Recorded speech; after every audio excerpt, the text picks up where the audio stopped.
तेरी अच्छी बनेगी। संत का साथ अगर मिल जाए तो व्यक्ति का जीवन उज्जवल हो जाता है। बिना चमकने वाला मोती भी चमकने लगता है। संत का साथ अगर व्यक्ति को मिल जाए उसका जीवन उद्धार हो जाता है।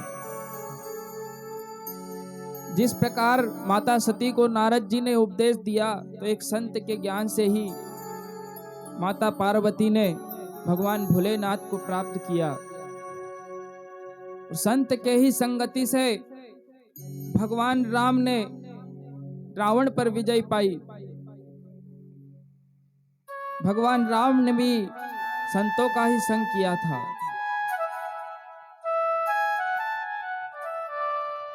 संत तो चलता फिरता तीर्थ राज है।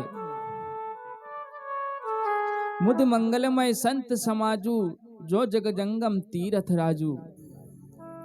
गंगा के घाट तो कई है, तीर्थ क्षेत्र केवल वही है जहां साधु का स्थान है।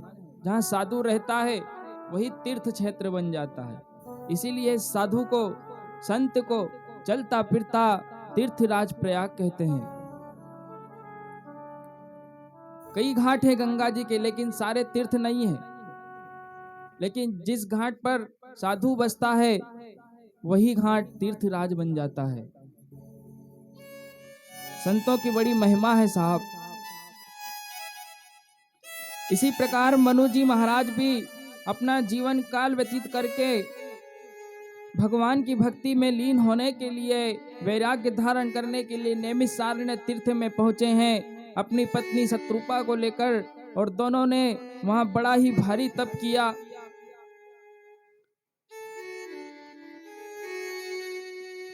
बड़ा ही भारी तप किया मनु जी महाराज ने। उनकी कठिन तपस्या देखकर भगवान प्रसन्न हो गए और आकाशवाणी हुई कि हे मनु, मांगो वर मांग लो, जो चाहे मांगना है मांग लो।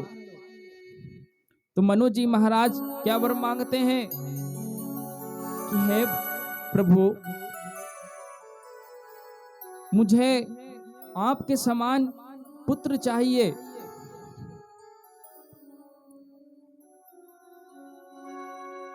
मेरी यही इच्छा है कि मैं आपके समान पुत्र चाहता हूं। तो भगवान ने कहा कि हे मनु, तुम्हारी यह इच्छा अवश्य ही पूर्ण होगी।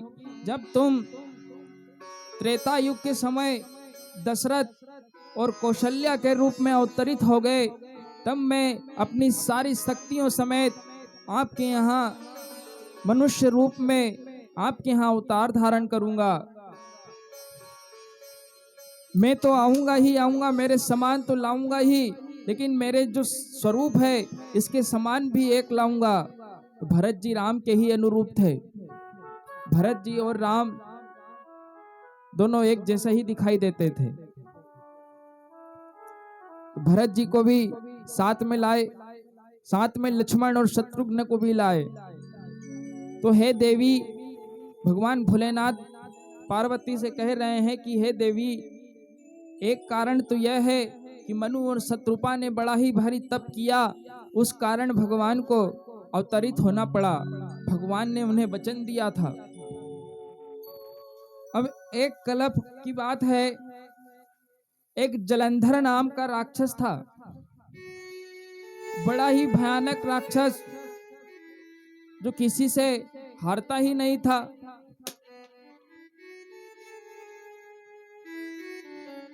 एक